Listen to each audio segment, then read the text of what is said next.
बंदो गुरुपद कंज कृपा सिंधु नररोपरि महामोह तुम कुंज जासो बचन रवि करने करो धन्य धन्य सतगुरु सुखदाओ महिमा कही न जाए जो कुछ कहो तुम्हारी कृपा मोते कछु न बसाए। और व्यक्त रूप में प्रातः स्मरणीय अनंत श्री देवोसित परम पूज्यपाद सद्गुरु महाराज के चरणों में कोटि कोटि नमन। विशिष्ट गुरुजन, उपस्थित सत्संग प्रेम भावों, माताओं एवं बहनों, सभी के अंदर में बैठे हुए परमात्मा को कोटि कोटि नमन। परमाराध्य सद्गुरु महाराज की वाणी है, थोड़ा सा भी सत्संग करो तो बड़ा लाभ होता। थोड़ा सा भी सत्संग करो, थोड़ा सा भी सत्संग करो तो बड़ा लाभ होता है। जितना लाभ की बहुत धन के मिलने, बहुत विद्या के पढ़ने से नहीं होता, उतना लाभ सत्संग से होता है। नित्य नियमित ढंग से सत्संग करो, सत्संग से खाली कोई मतलब हो। अभी अमृत की वर्षा हुई, अध्यात्म ग्रंथ का सार ज्ञान कर लिया है। जिसको याद रहा उसको अमृत मिला, जिसको याद नहीं रहा उसने अमृत को खो दिया। परमाराध्य सद्गुरु महाराज के एक भक्त थे, शिष्य थे। उनका एक मित्र था, मित्र।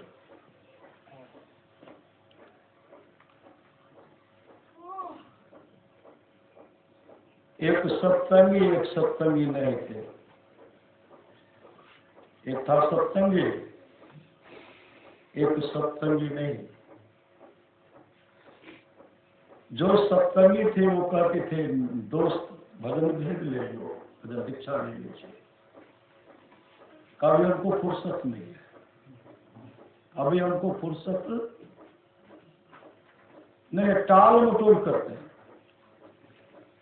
टाला टोली से दिन रीता, एक नहीं बहुतों जुग बीता। टाल मटोल में एक दिन नहीं, 2 दिन नहीं, 1 वर्ष नहीं, 2 वर्ष नहीं, बहुत युग बीत गया टाले मटोल में। ये मित्र कहते रह गए, वो कभी बात माने नहीं। संजोग से जो भजन भेद में है थे उनकी मृत्यु हो गई, और सत्संग में भी नहीं जाते थे। नहीं, 2 हमको सत्संग अच्छा नहीं लगता है, बहुत दूर रहा करते थे। मृत्यु हो गई। जब मृत्यु हो गई, कुछ दिन के बाद अपने मित्र दोस्त को स्वप्न में कहते, दोस्त आप कहते थे भजन भेद लेने के लिए, सत्संग लेने करने के लिए, लेकिन हम किए नहीं। लेकिन अभी हम काफी दुख हो गए, काफी दुख हो गए।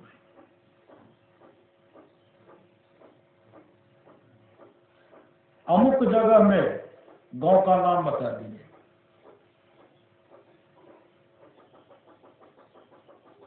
सब रास्ता बताए, ऐसे ऐसे वहां जाना, स्वप्न बता रहे हैं।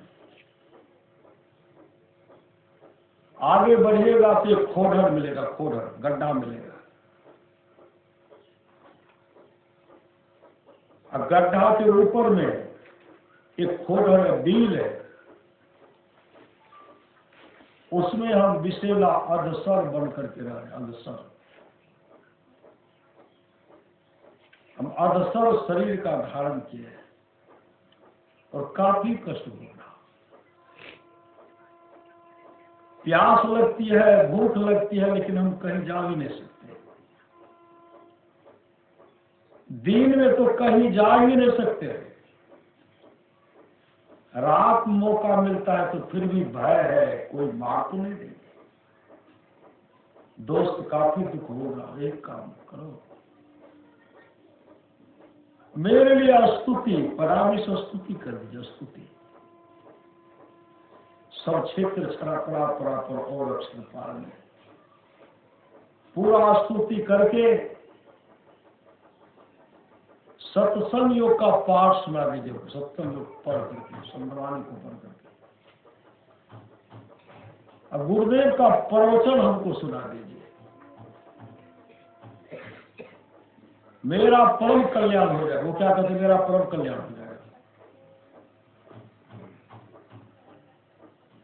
स्वप्न टूटा इनका मित्र का, याद है कैसे से बताए हैं। इनके मन में स्वप्न का बात सच्चा है कि झूठा है देखना चाहिए। सब पुस्तक लेकर के रामचरितमानस, सत्संग योग, शांति संदेश, पदावली और गुरु महाराज का तस्वीर लेकर के चल दिए। जैसे जैसे वो स्वप्न में सरा किए करते हैं वैसे वैसे जैसे बढ़ेगा, आगे में देखते बहुत बड़ा खोडर है, गड्ढा। गड्ढे के ऊपर में देखते बील है, बील। अब बील में जब देखते हैं तो ऐसे सर्प फन किए, वैसे ऐसे सर्प फन किए, जैसे अपने मित्र को देखते हैं सर्प बील से बाहर आ गया, ऐसे फन कर रहे। मित्र डर गए, मित्र डरे, लेकिन वो स्वप्न कह देते डरना नहीं है, हम तुम्हारा कुछ नहीं बिगाड़े, क्योंकि तुम्हारे द्वारा मेरा परम कल्याण होगा, तुम डरना नहीं। डर तो है, स्वप्न है।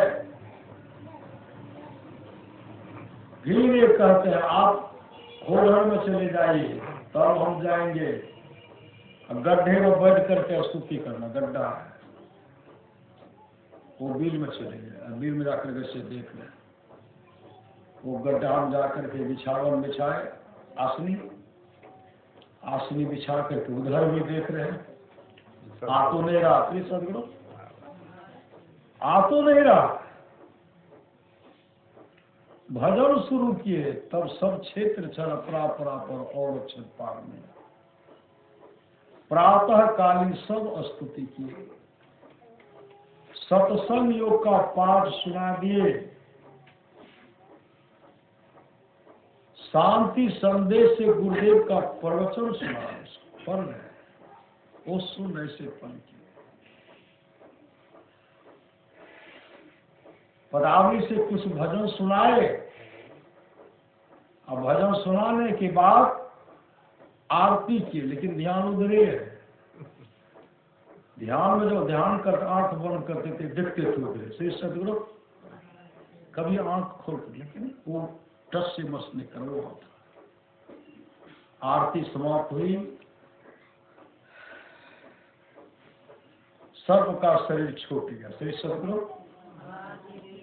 सर्प का शरीर छूट गया, सर्प जोन से मुक्ति मिल गई। मुक्ति ये 70 का फल है, ये 70 का फल। सूर्य समझहि जन मुदित मना मज्जहि अति अनुराग, लहा चार फल अक्षत तनु साधु समाज प्रयाग। जो साधु समाज उपदेशों को आनंद मन से सुनकर समझते हैं, वे मानव प्रयाग में प्रेम के साथ स्नान करते हैं और वे उससे चारों फल अर्थ, धर्म, काम और मोक्ष शरीर रहते पा लेते हैं। धमधा को जब धमधा बाजार,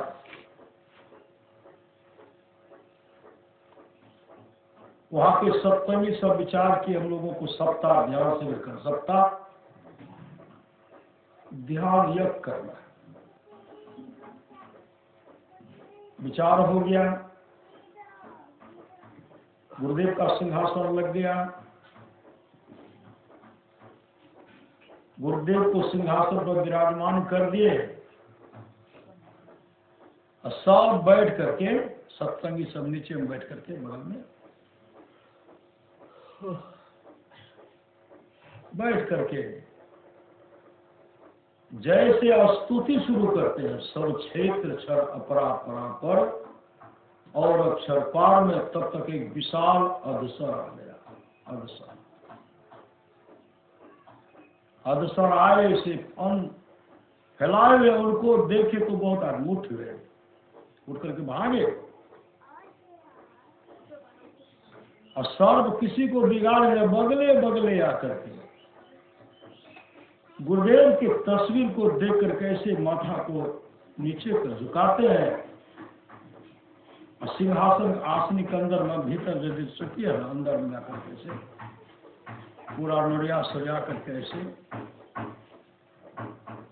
कोई कहते हैं मार दीजिए, कोई कहते हैं भगा दीजिए, कुछ आदमी कहते नहीं, किसी का तो कुछ बिगाड़े नहीं है, ये सत्संग सुनने के लिए है, इनको सत्संग सुनने के लिए दीजिए। किसी का ध्यान तो उधरे है, किसी का कि सब का ध्यान उधरे है, प्रवचन सुनने के लिए कान है उधर, आंख से देख रहे हैं किधर, जिधर सब है।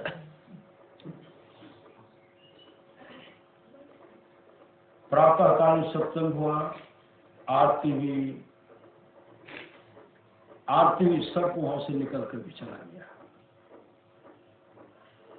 अपराह्न कालीन सत्संग जैसे प्रारंभ हुआ, सब संतन की बड़ी बड़ी आए सर्प आ गए, बगल होकर के उसमें घुस गए। अब धीरे धीरे लोग का डर भागा, फिर भी ध्यान बहुत कायद है। अपराह्न कालीन सत्संग समाप्त, आरती हुई, सर्प निकल करके चला गया। 7 दिन तक सुबह अपराह्न सत्संग आए, 7 दिन तक वह सर्प सत्संग सुने। जिस दिन समापन था, समाप्त हुई,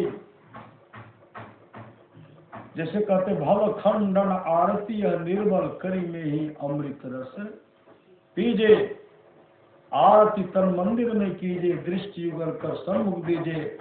आरती समाप्त हुई, सब ऐसे गुरुदेव को प्रणाम करते हैं। सब भी ऐसे आंख बंद करके अपने माथे को जमीन पर झुकाते हैं, अपने शरीर को त्याग करते हैं। सर्प योनि से मुक्ति मिल गई, सर्प योनि से मुक्ति मिल गई उनको। गुरु नानक जी महाराज गए थे जंगल, जंगल को चल पड़े। श्री सदगुरु सुबह जो निकले, होते होते शाम को पहुंचते हैं, जंगल में देखते हैं तो बाजा बज रहा है, केसियो बज रहा है, मरकरी चल रहा है, और सब नाच गान कर, वो तो सब मना रहे, सब नाच गान कर रहे। गुरु नानक देव जी महाराज पहुंचे तो देखते इसमें तो एक भी मनुष्य नहीं है, मनुष्य के आकार प्रकार का तो है ही नहीं। तुम लोग कौन हो? तो तुम लोग है प्रेत का प्रेत। ये उत्सव कहते कल जो है ना, कल प्रेत प्रधान की लड़की की शादी है, उसी में उसी खुशी में हम लोग नाच गान कर रहे हैं। कहा शादी कब है? कहा कल। लड़की का? तो लड़की बताए, लड़की का पिताजी, तो लड़की के पिताजी को भी बता दिए। कहा लड़का कहाँ है? कहा लड़का भी नहीं आया। लड़का कहाँ? कहा अमुक गांव में एक धनाढ़ व्यक्ति का पुत्र है, कल उसकी मृत्यु होगी, वो प्रेत बनकर आएंगे, एक प्रेत प्रधान की लड़की जैसी के साथ शादी हुई। गुरु नानक जी महाराज तो अंतर्यामी पुरुष थे, सब कुछ जानते ही थे, फिर भी पता पूछ करके रास्ते में चल दिए। सुबह जब हुआ, गिरिपति का नाम भी पूछ रहे थे, गिरिपति अपने दरवाजे पर टहल रहे थे। गुरु नानक जी महाराज कहते मैं अमुक व्यक्ति से मिलना चाहता, कहा मैं ही। ले गए अंदर, कहते आपका पुत्र बीमार है, कहा हाँ। लड़का कहाँ है, कहा लड़का तो अंदर में। जैसे लड़का के पास गए, गुरु नानक जी महाराज को देख के लड़का ऐसे हाथ जोड़ दिया, ऐसे हाथ जोड़े। गुरु नानक जी महाराज कहते भजन भेज लिए और नाम की कमाई करते हो, नाम की कमाई, नाम का सुमिरन करते हो, कहा नहीं महाराज। दीक्षा लिए हो, तो नहीं महाराज हम दीक्षा नहीं लिए।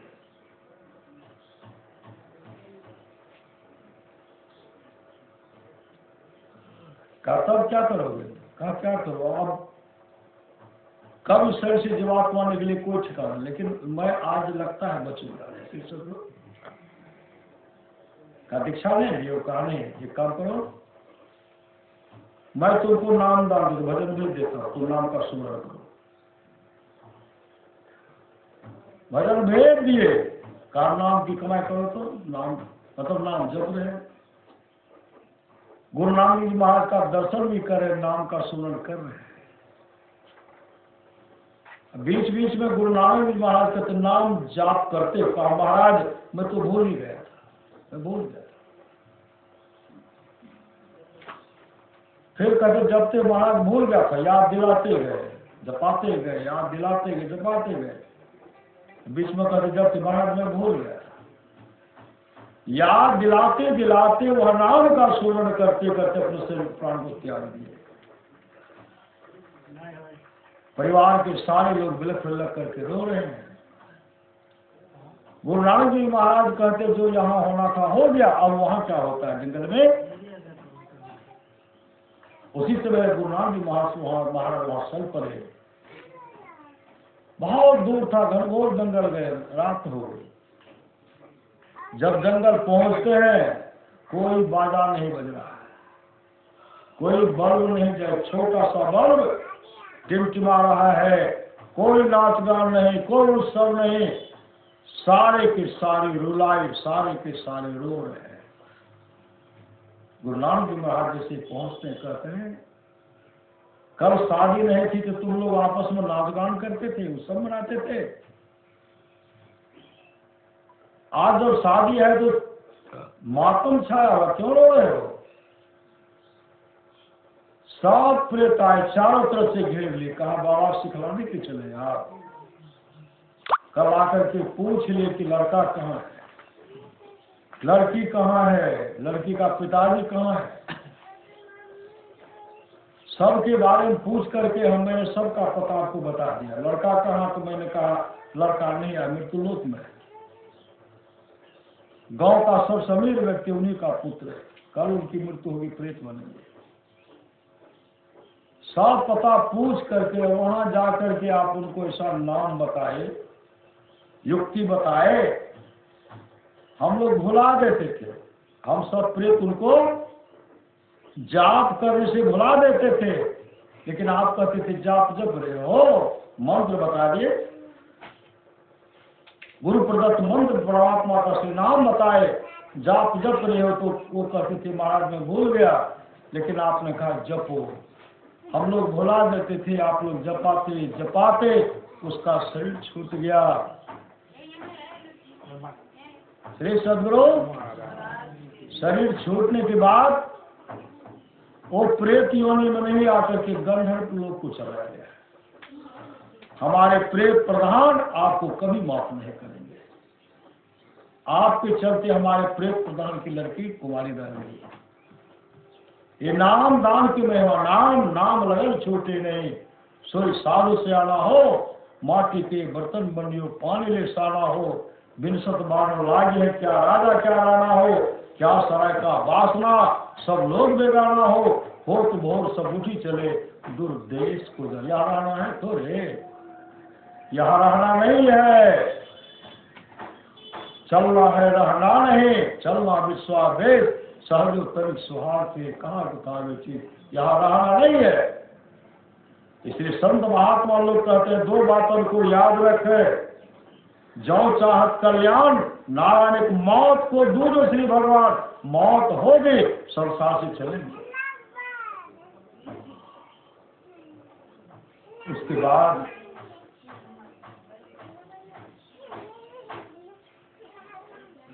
गुरु नानक जी महाराज जब देखते वहां एक भी प्रेत नहीं है, श्री सदगुरु क्या हुआ, प्रेत को भी मुक्ति मिल गई संत के दर्शन से, प्रेत को मुक्ति, सारे प्रेत को मुक्ति मिल गई। इसलिए परमाराम सुभाष कहते हैं थोड़ा सा भी सत्संग करो, बड़ा। मैं अपने गांव के मंदिर में सत्संग कर रहा था, श्री सदगुरु अपराह्न काल में सत्संग,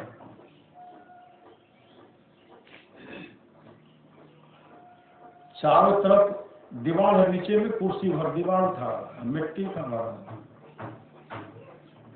गुरुदेव का पावन तस्वीर सिंहासन पर रखा हुआ, सब श्रोता सब बैठे हुए, जैसे कहते सब संतन की बड़ी बलिहारी, एक चाली नहीं होता, चाली कहीं चाली कहते हैं, जोकटी उधर से मिट्टी, यह मिट्टी से निकल पड़ा, हर बड़ा करके निकलता है, और निकल करके लगा दौड़ा आकर के आगे में हम स्तुति कर रहे थे, और गुरु महाराज का तस्वीर बदल था, गुरु महाराज को भी देखते थे, हम स्तुति करते थे, इधर भी देखते थे, ऐसे लगा मुंह ऐसे करते हैं। तो कोई भक्त सब हे आगा में 40 हटा दो, के लिए रहने दीजिए, लागे से 70 सुने ले लेगा, बढ़ा नहीं करिए, गांव के लोग का फुर्सत नहीं चाहिए, देखिए आगे 70 सुने ले, हम यही बोले, स्तुति किए, गुरु विनती किए, ध्यान किए, ध्यान करने के बाद रामायण जी का पाठ किए, गुरुदेव का प्रवचन शांति संदेश से हम पढ़ करके सुना रहे, बीच बीच में प्रवचन भी सुना रहे, सुनाते सुनाते आरती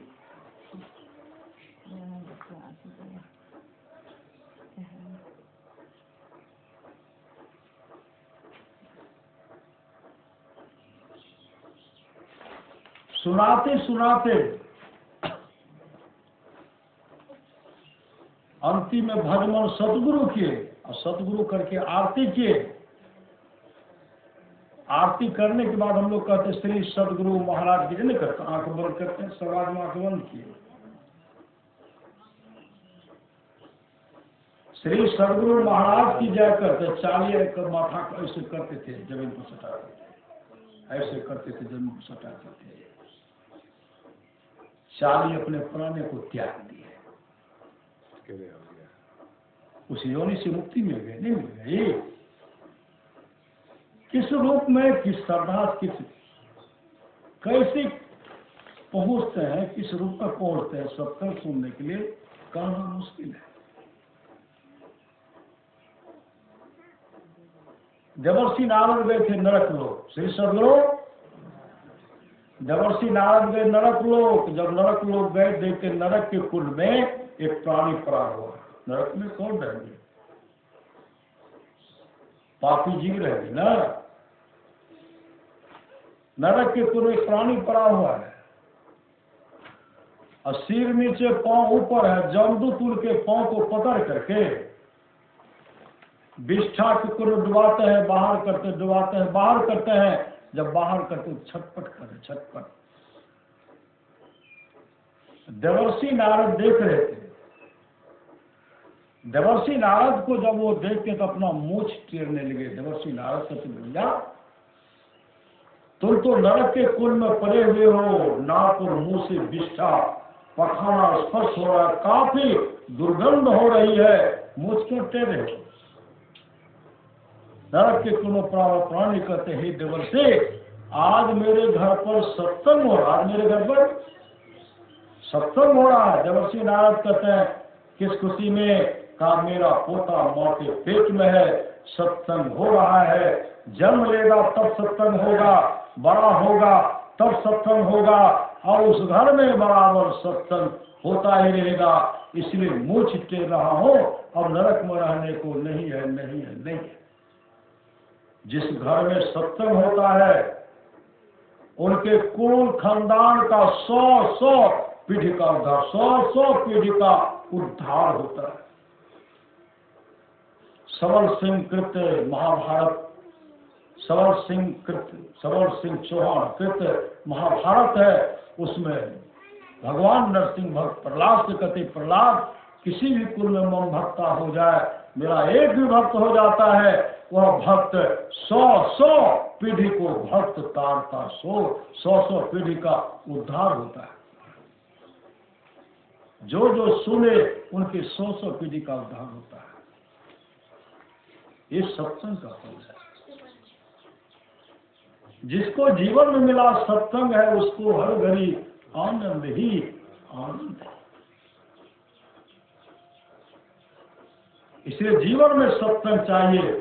सत्संग से बढ़ करके कुछ है, कहाँ नहीं जाता। राजा आज के बारे में आप लोग जानते होंगे। राजा अजगर का सिर धारण कर लेते, क्यों? कि 2 ब्राह्मणों का उचित फैसला नहीं किए थे, जिसके चलते वो अजगर का सिर धारण कर लिया। दोनों ब्राह्मण आए उचित फैसला के लिए, बराबर गाय दान करते थे। मार पीट करके दोनों ब्राह्मण लहूलुहान हो गए, दोनों ब्राह्मणों की मृत्यु हो गई। आकाशवाणी होती कहे राजा होने के नाते भी तो उचित फैसला नहीं किया। तेरे राज दरबार में 2 ब्राह्मणों की मृत्यु हो गई है, तू अजगर की नाई बैठा रहा, तू अजगर बनेगा, अजगर। काफी दुर्गति होगी, काफी दुख भोगना पड़ेगा। कई हजार वर्षों तक दुख को भोगोगे। राजा आज कहते मेरा उद्धार किससे होगा? आकाशवाणी ही जब तुम्हारे पास समय तो है नहीं, तुम्हारे वंशज के लोग जब सत्संग कराएंगे ना, तुम्हारा परम कल्याण हो जाएगा। जा तू अजगर बन जा, उसी से वो अजगर बन गया। एक वर्ष तक, कई हजार वर्षों तक वो अजगर का शरीर धारण करते, विषैला सर्प धारण करते, फिर शरीर को त्याग देते। इतने शरीर को त्याग कि बहुत हड्डी एकत्र हो गया था। शरीर छूटने के बाद फिर अजगरे बनते थे। राजाओं की परंपराओं में 7 पीढ़ी तक का राजा है, 7 पीढ़ी तक राजा है। कोई सत्संग नहीं कर, बहुत जगह देखिए सत्संग कराने लगा। अरे सत्संग करवा लीजिए, जीवन मंगलमय होगा। जो करने के लिए वो करते नहीं है, और जो नहीं करने के लिए वही उसी में लगे रहते हैं। जहाँ रहना नहीं हम लोग सारी व्यवस्था करते हैं, जहाँ जाना निश्चित है उस घर का पता नहीं, उस घर का पता सदगुरु बताते हैं।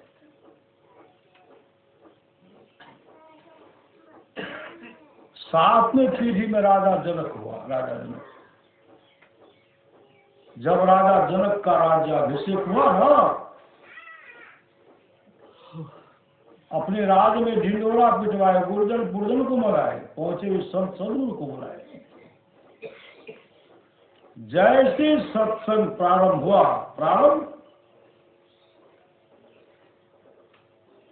प्रारंभ हुआ, विशाल अजगर आ गए।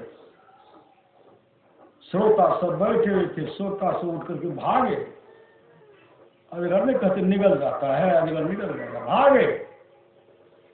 जैसे सब भागे तो महात्मा जी कहते आप लोग कहाँ भाग रहे हैं?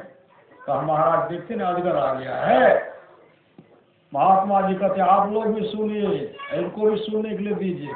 कहा महाराज सुनने के लिए देगा तो निकल ही जाएगा। आग्रह करते रहे, कोई नहीं बचे, दूर में खड़े। अजगर ऐसे विशाल फल फैलाए हुए महात्मा जी प्रवचन कर रहे हैं, वो सत्संग सुन रहे हैं। महात्मा जी प्रवचन कर रहे हैं, वो सुन रहे, सुनते सुनते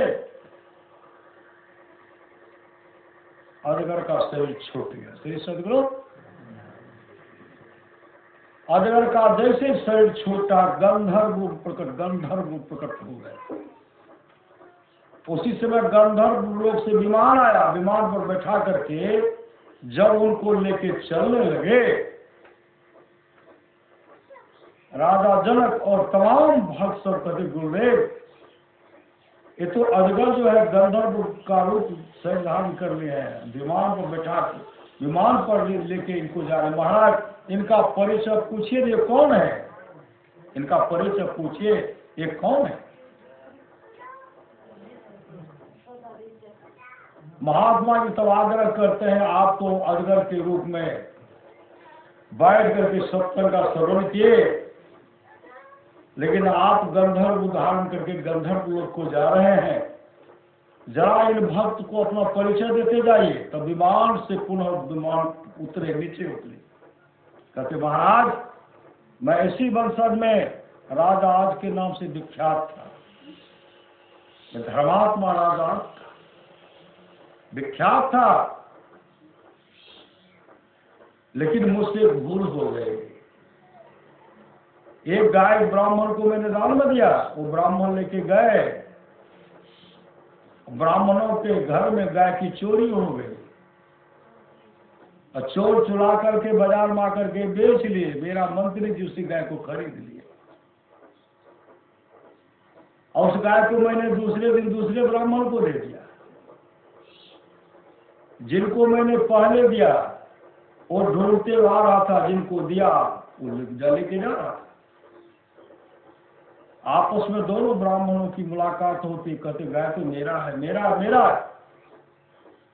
दोनों लड़ने झगड़ने लगे। गांव के कुछ सज्जन ने कहा, आप दोनों ब्राह्मण देवता है, लड़ते झगड़ते क्यों है? राजा के पास जाइए, एक नहीं कई गाय आपको दे सकते हैं और उचित फैसला वही होगा। उचित फैसला के लिए दोनों ब्राह्मण मेरे पास राज दरबार में आए। दोनों अपना दुखड़ा सुना रहे, लेकिन मैं कुछ बोला नहीं। मेरे राज दरबार में दोनों ब्राह्मण वाक युद्ध करके मार पीट करके लहूलुहान हो गए। दोनों ब्राह्मणों की मृत्यु हो गई। आकाशवाणी कहे, राजा होने के नाते भी तू अजगर के नाम बैठा रहा, जा तू अजगर हो जा।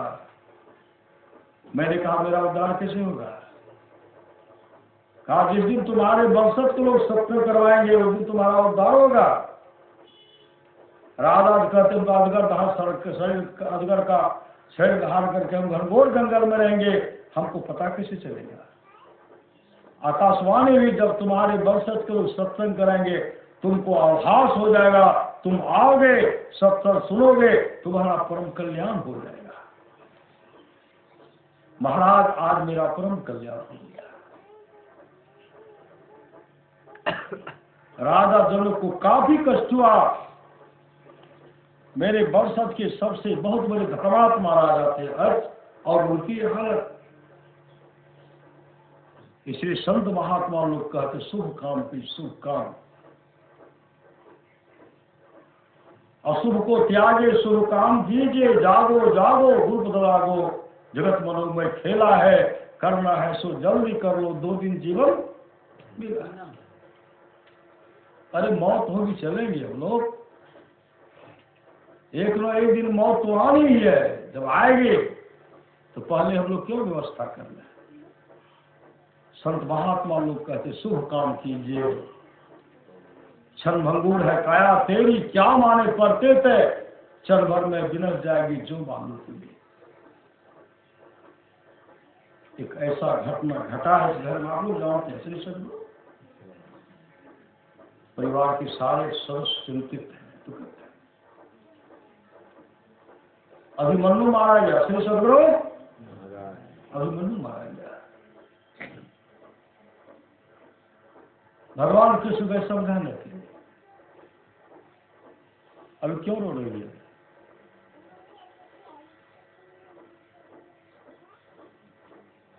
अभिमन्यु को युद्ध भूमि में तुम्ही भेजा था, मेरे दूध को लज्जित मत करना, मेरे दूध को मत लजाना। अगर युद्ध जीत करके आ तो तुम्हारी माँ की गोद है, नहीं तो धरती माँ तुम्हारी गोद है। मेरे दूध को लज्जित मत करना। और वीर गति को प्राप्त के भी तू रो रही है, दिखा रहे आंसू आ रही है। सुभद्रा कहती भैया तुम माँ की व्यथा को, माँ की पीड़ा को तुम क्या जानोगे? अरे भेजने वाले सत्राणी थे, रोने वाली माँ, मारो मारो। उपदेश तो कर रहे हो, एक बार बेटा मर जाए रोना नहीं, तब मैं समझूंगी तू सच्ची माँ। अरे भेजने वाली छत्राणी थी, रोने वाली माँ है। प्लीज सदगुरु,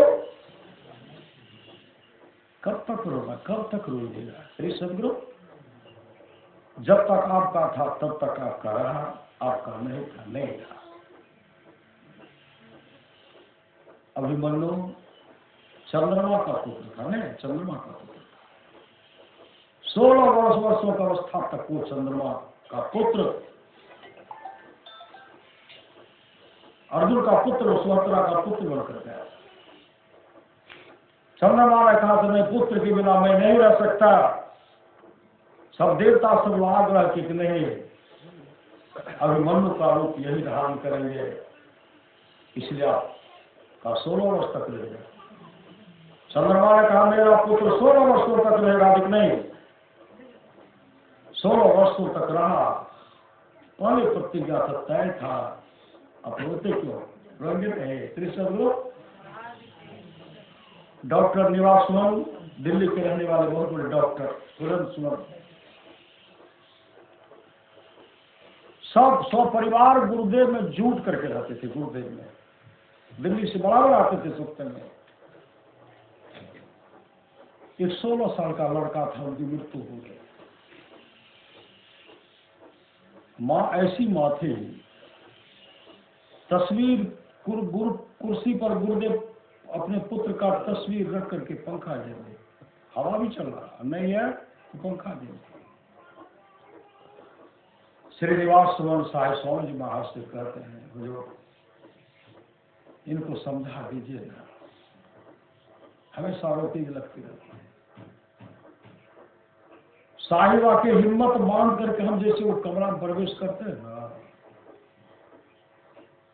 वो माँ धारा प्रवासु आ रही थी, पंखा गिन रहे थे, तस्वीर को पंखा गिन रहे, धारा प्रवासु आ रहे थे। मैं तो एक पांव भीतर क्या था, मैंने वापस आ गया। मैंने तब निवास सुमन कहते हुजूर आप भूल क्यों खा गए? ऐसी माँ को समझाना मेरे बस से बाहर की बात है। मैं समझाने के लिए गया था, मैं खुद समझने के लायक हो गया। संत महात्मा लोग कहते शरीर नश्वर, शरीर नश्वर है, न शरीर नश्वर, शरीर का नाश होगा, लेकिन आत्मा अजर है, अमर है। जो आपका सुपुत्र था, सुपुत्र का जिस शरीर को आपने जन्म दिया, उस शरीर मिट गया, लेकिन आत्मा अजर है, अमर है। उनका कभी नाश नहीं, उनका कभी नाश नहीं होता। उन आत्मा को शांति मिले, उसके लिए रोना नहीं है। अगर आप रोएंगे, आपके आंख से आंसू बहेगा। महाभारत खुद है, गरुड़ पुराण को पढ़िए, आपके आंख से जो आंसू बहेगा, आंसू बहने पर कीच उत्पन्न होता है। उन आत्मा को, मतलब प्रेत आत्मा को वही भोजन के रूप में खाना पड़ता है। कितना बड़ा कष्ट होगा। जो गया रोना तो है ही है श्री सदगुरु, लेकिन रोना अब कब तक रोना है? उनको अच्छा भोजन मिले, उनको अच्छा भोजन मिले। आप चाहते हैं कि उनका जीवन सुखमय हो, उनको अच्छा भोजन, अच्छा रहन सहन मिले, अच्छा पानी मिले, उनके लिए रोइए नहीं। अगर रोते हैं आपके आंख में आंख से कीच बनता है, उस प्रेतात्मा का भोजन बनता है, खाना उन्हीं को चलेगा। श्री महापुरुष की वाणी है, कोई परिवार के सदस्य मरे तो रोइए मत। लोग तो रोते हैं ना, रोने के लिए नहीं कहते। महाभारत पढ़ करके पढ़े, गरुड़ पुराण पढ़ करके पढ़े। लोग बहुत हैं कि मृत्यु के बाद उनका रखवाल करते नहीं करते, छोड़ झप की क्या क्या कर्म करते हैं। पंडित के द्वारा क्या सब कराते हैं, पिंडदान कराते हैं ना, आदि आदि कराते हैं। वो हम लोगों के बीच में संपिंडन दिन तक रहता है श्री सदगुरु।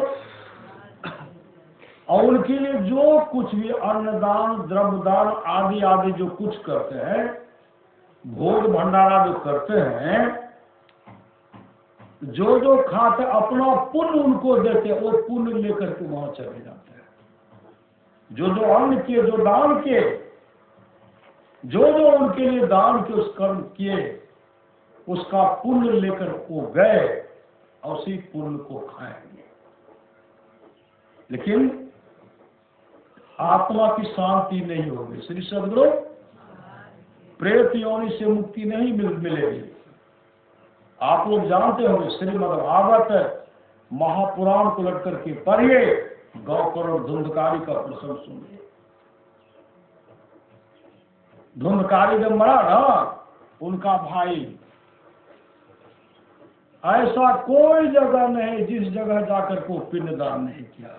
गया में भी गए, बहुत जगह, हरिद्वार भी गए श्री सदगुरु, बहुत जगह गए पिंडदान के उस जीवात्मा की शांति है। तो प्रेत योनि से मुक्ति मिलेगी, उसके लिए बहुत जगह पिंडदान किए। पिंडदान करने के बाद जब बहुत दिनों के बाद वो घर आए, घर आकर के जैसे संधि उपासना करते हैं, शाम बैठ करके स्तुति प्रार्थना से स्तुति शुरू करते हैं, उधर से मिट्टी का ढेला, मिट्टी गाछ उखाड़ करके आंगन में जमा कर दिए। भैंसा के रूप में आते, शरीर में आग लगा हो, भैया बचा लो, भैया बचा लो, भैया बचा लो।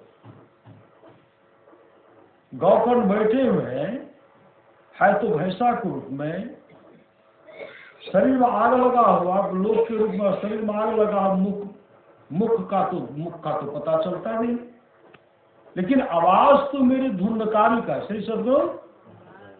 ये आवाज तो मेरे धुंधकारी का है।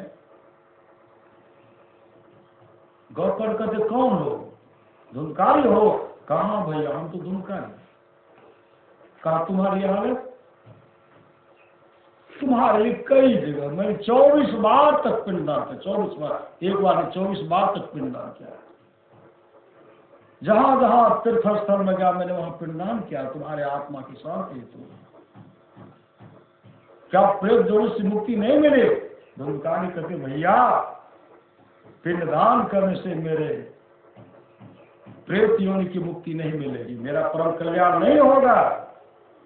तो बताओ तो हम क्या करेंगे? कहा भैया मेरे लिए सत्संग करवा, सत्संग, जिस सत्संग में बैठे मेरे लिए भागवत कथा करवा दीजिए, भागवत कथा, मेरा परम कल्याण होगा। गौकर्ण कहते सुबह होगा तब ना, गांव के लोग को बैठाएंगे। सुबह हुआ, गांव के लोग को बैठाए, जैसे बैठाए अब करते हैं कि धुंधकारी मेरा प्रेत बन करके आया था, आंगन में बहुत मिट्टी का ढेला गाछ उखाड़ करके थे, जमा कर दिए। भैंसा के रूप में आए, शरीर में आग लगा हुआ श्री सदगुरु, शरीर में आग लगा हुआ, चीख रहे, चिल्ला रहे। गांव के लोग कहते हैं धुंधकारी तो इनको इन पर भी सवार, पूरे गांव के लोग को भूत बन प्रेत बन करके तबाह कर दिया। भूत नहीं लगता है, प्रेत लगता है ना। तांत्रिक सब ओझा सब पूछते कौन हो, कहा धुंधकारी। पूरे गांव के लोग को तबाह कर दिए हैं, जल्दी से करवा दीजिए जिससे गांव के लोग को तबाह नहीं करे। गौकर्ण कहते इसके लिए हम भागवत कथा सत्संग करवाना चाहते हैं, आप लोग मदद कीजिए। तो पूरे गांव के लोग मदद किए। ऐसा पंडाल बना, ऐसा उच्च स्थान बना। अब गौकर्ण सिंहासन में बैठे, जैसे भागवत कथा प्रारंभ करते हैं, सब श्रोता बैठे हुए, एक 7 पौर का बांस का खुट्टा रखा हुआ था, जिसमें छिद्र था, सड़ा हुआ था किनारे। अब तो बांस को खट्टा को गाड़ा जाता है, वहां गाड़ाने को वैसे रखा हुआ था, जैसे प्रेत के रूप में आया। प्रेत होता बड़ा चला, छटपट, अस्थिर, चलाक होता है। उनके मन में अगर इस तरह रहेंगे तो हम सुन नहीं पाएंगे, बांस के छिद्र प्रवेश करेंगे। एक दिन सुने एक पोल फटा, 2 दिन दूसरा पोल, 3 दिन तीसरा पोल, चौथा दिन चौथा पोल, 5वां दिन 5वां पोल, छठा दिन छठा पोल, 7वां दिन 7वां पोल फटता है। जैसे 7वां पोल फटता है, उससे दिव्य पुरुष आते, दिव्य पुरुष भगवान विष्णु के रूप से वहां प्रकट हो गए। हाथ में शंख चक्र गदा पद्म है। भगवान विष्णु के पार्षद आए, उनको विमान पर बैठा करके जब लेके चलने लगे, हरि कीर्तन करते हुए लेके चलने लगे, तमाम भक्त कहते हैं महाराज उनसे कहिए ना, हम लोग भी तो सत्संग सुने, हम लोग भी सुने, लेकिन धुंधकारी को क्यों मुक्ति मिल गई?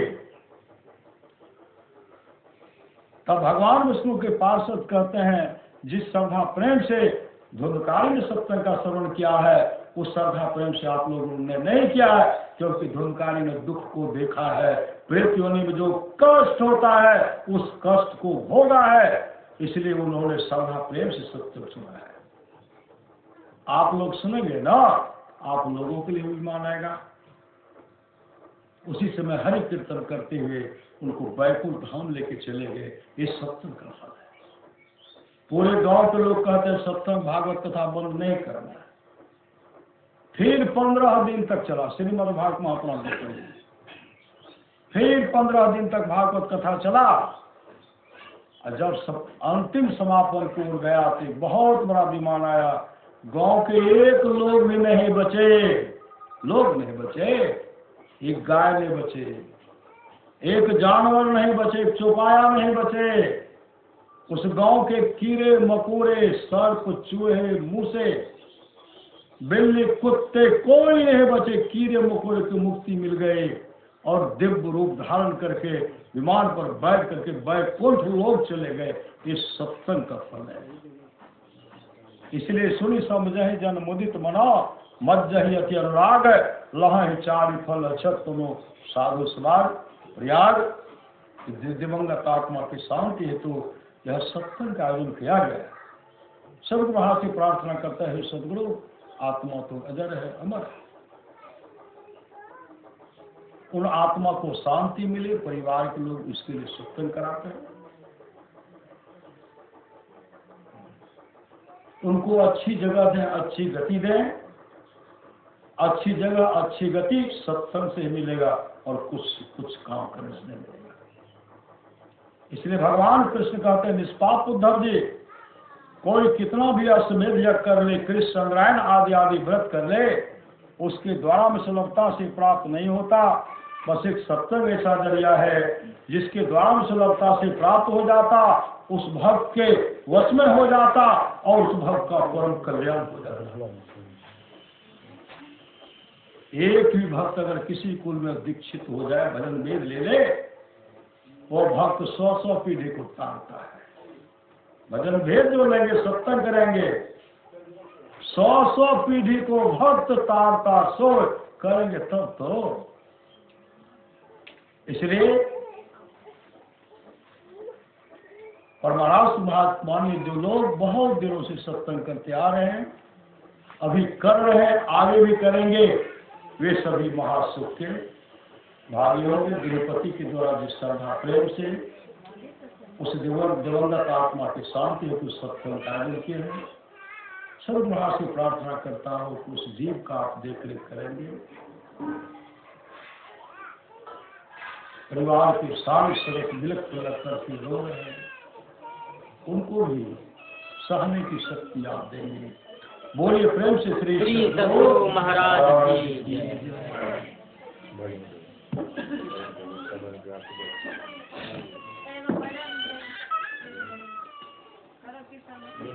उधर उधर उधर कहिए इन है कल के थे ना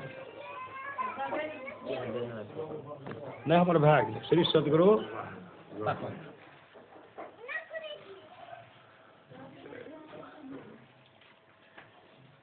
श्री सदगुरु महाराज की जय। श्री सदगुरु महाराज की जय। श्री सदगुरु महाराज की जय।